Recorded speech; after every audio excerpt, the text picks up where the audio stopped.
आ रही है। बाबा देवादि महादेव की बड़ी कृपा है उस पर, बहुत करुणा। 25 तारीख को प्रदोष और 26 तारीख को शिवरात्रि। अब जरा प्रदोष के पर्यांत की, प्रदोष के बाद की बिल्कुल लगी हुई पीठ से जो शिवरात्रि होती है, वो शिवरात्रि अगर उस शिवरात्रि का व्रत, साधना, तप, भजन, संसार का मनुष्य कर लेता है तो जिंदगी में उसने कोई व्रत किए ना किए हो, अगर एक व्रत शिवरात्रि का, प्रदोष की पीठ से लगी हुई शिवरात्रि का अगर कर लेता है तो उसको पूरे जीवन के व्रत का पुण्य फल प्राप्त होगा। एक व्रत शिवरात्रि का प्रदोष पर्यंत की, अर्थात प्रदोष की पीठ से जुड़ी हुई। अब अगर आप कोई ब्राह्मण से, अगर कोई विद्वज्जन से, कोई पंडित जी से आप पूछेंगे प्रदोष कितनी बजे लग रहा है, वो बताएंगे। फिर प्रदोष लगने के बाद प्रदोष कब समाप्त हो रहा है, तो जिस दिन 26 तारीख हो रही है उसमें लगाया। दोनों की पीठ मिल रही, दोनों।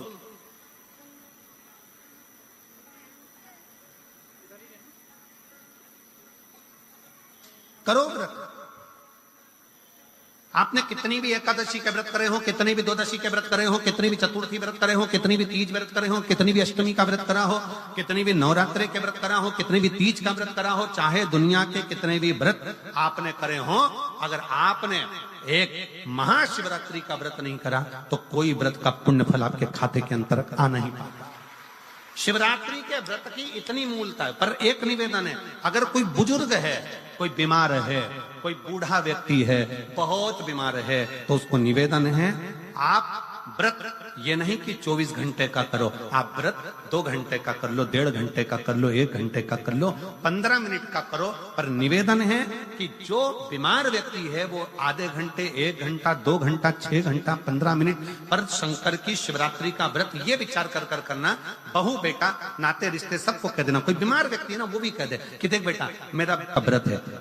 तो घर के लोग कहेंगे पापा आपकी तबीयत खराब, मम्मी आपकी तबीयत खराब, दादी आपकी तबीयत खराब, आप व्रत कैसे कर रही हो, बच्चे की बच्चा कैसे व्रत कर रहा है, तो कह देना मेरा 2 घंटे का व्रत है। 2 घंटे मैं बाबा का नाम लेकर, जल चढ़ाकर, जल का आचमन कर कर मेरे बाबा की भक्ति कर लो 2 घंटे की, मेरा व्रत पूर्ण हो जाएगा। मैं व्रत कर रहा हूं। आधी में पुनी, तुलसी बाबा कहते हैं थोड़े में बहुत होता है। आपके व्रत, अगर कोई बीमार है उसके लिए, अगर कोई कष्ट है शरीर में उसके लिए ऐसा व्रत है। बाकी के सभी के लिए तो वही व्रत शिवरात्रि का पूर्ण व्रत है जिसमें भगवान शंकर की विरल भक्ति को हम प्राप्त कर। वहां शिवरात्रि 26 फरवरी की है, 26 फरवरी। और प्रदोष कब का है, जम के बोलो जरा, 25 फरवरी। 25 फरवरी को भी शाम के समय प्रदोष काल में बाबा का दीप लगाइए, प्रार्थना करिए और 26 तारीख का व्रत करिए बिना संकोच। और जिसके घर में शंकर भगवान के व्रत के लिए अगर झगड़ा हो रहा है तो निवेदन है व्रत बिल्कुल मत करिए। पति पत्नी का झगड़ा हो रहा है, पति कह रहा है क्या शंकर शंकर लग रहा है, अपने को शिवरात्रि के दिन शंकर जी का अपमान नहीं सुनना। इसलिए राजी हो तो व्रत करो। राजी नहीं है पति, परिवार के लोग राजी नहीं है, चिड़चिड़ कर रहे हैं तुम्हारे व्रत करने से, तो आपके चक्कर में शंकर भगवान की निंदा तुम्हारे कान में जाए, ऐसा व्रत किसी का नहीं। ऐसे व्रत की कोई मूलता नहीं। आपके घर के लोग राजी हो, माता पिता राजी हो, सास ससुर राजी हो, पति राजी हो, पत्नी राजी हो, परिवार के लोग राजी हो, बेटा बेटी सब, बच्चों का मन है मम्मी मुझे व्रत करना है, हाँ बेटा कर, एक ही तो व्रत करना है शिवरात्रि का, करो। घर के बुजुर्ग ने कह दिया मुझे व्रत करना है, बिल्कुल करो, आज का मौका मिला है आपको करने का, महाशिवरात्रि का व्रत करिए। पर घर के अंदर अगर तुम्हारे व्रत करने से झगड़ा हो रहा है, काय को व्रत कर लिया, क्या होता है शंकर जी का व्रत करने से, क्या होगा शंकर जी का तप करने से, जबरदस्ती वो सीहोर वाले महाराज के चक्कर में पड़ी हो, क्या होगा शिवरात्रि व्रत से, क्या होगा शंकर जी को जल चढ़ाने से? तो उससे अच्छा है अपने घर में बैठो, श्री शिवाय नमस्तुभ्यं,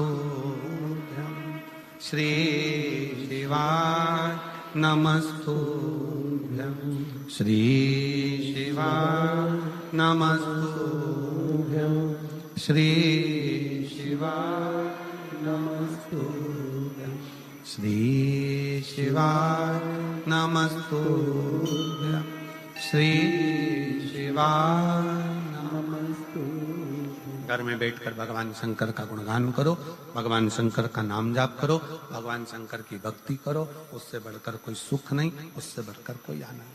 पर निंदा ना सुनते हुए, कुछ गलत विचार ना लाते हुए, गलत सोच ना लाते हुए, गलत दृष्टि ना रखते हुए, गलत भाव न रखते हुए भगवान शंकर की विरत भक्ति को अपने भीतर उतारने का प्रयास करो, शिव को अपने अंदर उतारने का प्रयास करो। शिव भक्ति, शिव महापुराण की कथा कर रही है। 3 स्थान का स्पर्श रोग का निवारण कर देता है। 3 जगह पर चढ़ाया गया अक्षत हमारे मन को एकाग्रित कर कर और हमें अपनी मंजिल तक पहुंचा देता है। और प्रदोष और शिवरात्रि के मिलन का महोत्सव हमारे जीवन को आनंदता देता है। शंकर भगवान की शिवरात्रि साधना की रात्रि होती है। शंकर भगवान की शिवरात्रि एक आराधना की रात्रि होती है। हमने पहले भी कथाओं में कहा, हर महीने शिवरात्रि आती है, प्रत्येक महीने शिवरात्रि पड़ती है। और प्रत्येक महीने की शिवरात्रि पर अगर आपसे बन सके, आप दुनिया में अगर आपके पास में लोग कहें कि ये बहुत गरीब व्यक्ति है, बहुत साधारण व्यक्ति है, इसके पास धन नहीं है, वैभव नहीं है, सत्ता नहीं है, इसके पास खुद का मकान नहीं है, इसके पास खुद की प्रॉपर्टी नहीं है, इसके पास खुद की दुकान नहीं है, दूसरे के यहाँ काम करता है, इसके पास कुछ भी नहीं है, हम उनसे कहेंगे 12 महीने शिवरात्रि आती है, 5 जगह पर चढ़ाई हुई बेलपत्र, आप 1 वर्ष 12 शिवरात्रि का एक नियम ले लो, 5 जगह पर बेलपत्र समर्पित करना सीख जाओ। 1 बेलपत्र,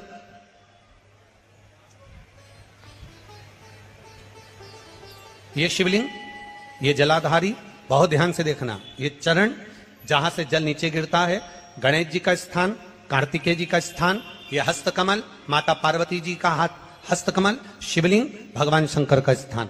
ऊपर से जो एक एक बूंद जल शिवलिंग के ऊपर गिर रहा है, शंकर भगवान की 5 बेटियां, जया, विषहरा, शामरीबारी, दौतली, देव। बीच में जो एक मोटी सी लाइन है वो शंकर भगवान की छोटी लड़की, क्या नाम है? अशोक सुंदरी। ये पूरे शिवलिंग का वर्णन। 5 जगह पर बेलपत्र, 5 स्थान पर बेलपत्र। 12 महीने की शिवरात्रि। आप दूसरे के यहाँ काम कर रहे हो, नहीं है नौकरी, नहीं है काम, दूसरे के मकान में रह रहे हो, खुद का मकान भी नहीं, खुद का प्लाट भी नहीं, खुद की प्रॉपर्टी भी नहीं, बहुत संघर्ष की जिंदगी जी रहे हो, ठेला धका रहे, लॉरी चला रहे, गाड़ी चला रहे, ऑटो चला रहे, अपने लिए करने का प्रयास करना। घर में जितने सदस्य हैं, 12 महीने शिवरात्रि आती है, 1 बेलपत्र अशोक सुंदरी वाली जगह पर, डंडी का मुंह नीचे की ओर। दूसरी बेलपत्र माता पार्वती जी के हस्त कमल पर। ये 2 पत्ती जो होती है, इस पत्ती के 2 भाग शिवलिंग के बीच में हो। तीसरी बेलपत्र भगवान शंकर के शिवलिंग पर, डंडी का भाग आपके विपरीत दिशा में हो, विपरीत दिशा में। चौथी बेलपत्र भगवान शंकर का जहां से जल बहकर जाता है, जमीन पर जो जल बहता है, जमीन पे से जो जल बहकर जाता है, चौथी बेलपत्र उस जमीन के जल पर जहां से वो पानी बहकर जा रहा है, पूरे शिवलिंग को छोड़कर जहां से पानी जमीन पर बहकर जा रहा है उस स्थान पर। और 5वीं बेलपत्र नंदी का जो पांव ऊपर उठा हुआ है, उस पांव के पास में 5वीं बेलपत्र समर्पित करना।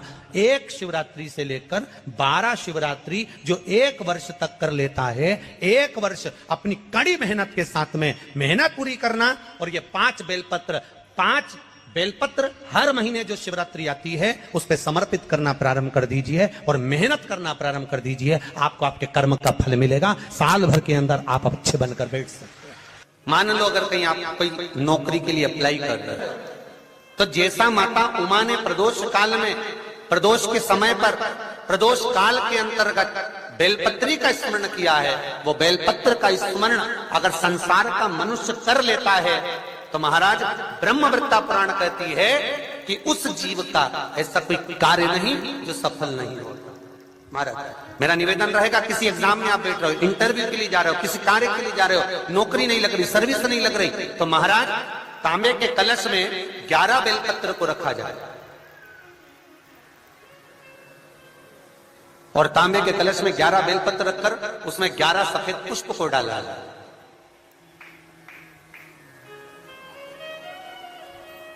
लाल चंदन घिसकर कटोरी में लेकर जाइए।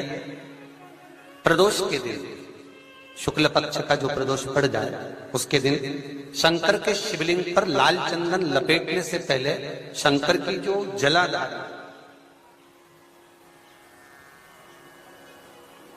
महाराज ये शिवलिंग है, ये शिवलिंग है और ये पूरी गोल और ये चरण, ये जलाधार, ठीक है। आपको पहले भी कहा है, शंकर जी की पूरी जलाधारी में शंकर जी का संपूर्ण परिवार है।